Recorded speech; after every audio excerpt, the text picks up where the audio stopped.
everybody, this is Jasmine Design and Build, and this is a new project that's not so new.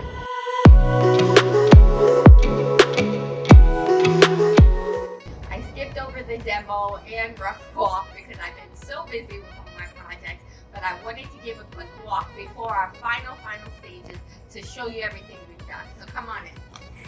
This home is in East Atlanta Village, and we've got a beautiful little front porch here, and we have completely covered up. So this was a full gut. It was actually a hoarder house, so we couldn't even previously walk through. It took 5 dumpsters just to clear it out.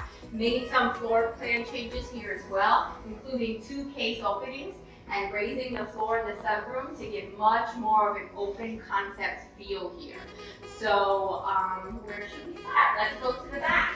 So we changed out the windows here in this sunroom so that this could be nice and open. We raised the floors. There was a slab here so that we could connect it off the kitchen. Made a large case opening here to the kitchen so it gives us that open concept feel. The previous kitchen and dining were along this wall. We have a front office bedroom now instead of a formal dining, and then we still have a 3-bedroom, 2-bath for this home. So yeah, the kitchen, nice and large. I haven't had a large kitchen like this in one of my rental homes in a while. This is going to be one of our rental homes, so we are keeping it long term. Decided to wrap it fully around and then have this separate wall for the fridge here.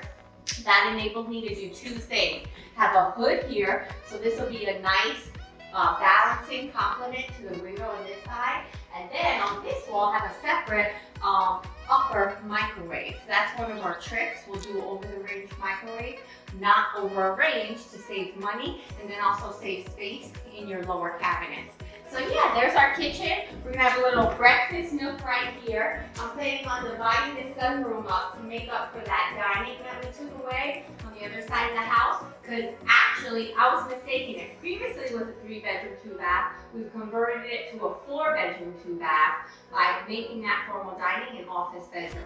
So this will be our dining now. Beautiful chandelier here, light shining through with our stone brick patio in the back there. We've got some exciting plans for that backyard and garage, so stay tuned. And then this will be a nice little sitting area. Got a cool brick feature here. It's a one-sided fireplace, but still a nice brick feature. Can't hurt any room, if you ask me. And then this will be our living room. So we'll have our TV. We've got this beautiful stone that we're working with in this home, which I love. Whenever we have raw material like this, I love to bring it back to today's age by either painting it or staining it, doing something to bring it to today's design style, but keeping its original integrity. We'll probably do like a tile harpy or something as well. So the 2 case openings, open it up from there, and the rest of the home is all bedrooms, so nice and private. So we have 1 guest bedroom here, and then we have a hallway with our very large laundry closet with built-ins we've done. As always, add some shelving there. We have an additional linen closet on this side with stacked shelving. You can see the little design on the wall there, and then they make the magic happen. And then this is our guest bath. Nice large vanity, so good for extra storage. All the tile was just actually done, so I'm checking out the quality of it, making sure everything's good to start painting. All our trim is in place. And we make our way to the end of the house, a very large guest corner bedroom right there. Has a really nice walk-in closet as well. And then this is our master. Got some light, afternoon light coming in here. Our master, which has both its ensuite bath and a very large closet. So stepping in here, I'm loving this darker hex tile, very long double vanity. So this is going to be a big, beautiful impact with our lights and our mirrors. And I'm picking a gorgeous fantasy brown stone to go in here. And then we have our little knee wall as well to rest things on.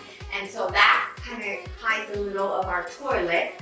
And then we have our beautiful shower that's all done. Nice frameless glass on there. And then I'm planning on doing some floating shelves here to incorporate even more places for, staging and then storage. And then this is our whole walk-in closet. This was a slab section of the home, so we decided to level it out and add tile. And so I have plans for a run of built-ins here, a run of built-ins here and here to really maximize the space. And so that'll be getting done shortly now that the tile is all in. So there you have it. This is our East Atlanta home. We're planning on it being a short-term rental. Fingers crossed there's no issues with regulations. And if not, it'll be a long-term rental for us. And I'm super excited. Stay tuned for the final walk.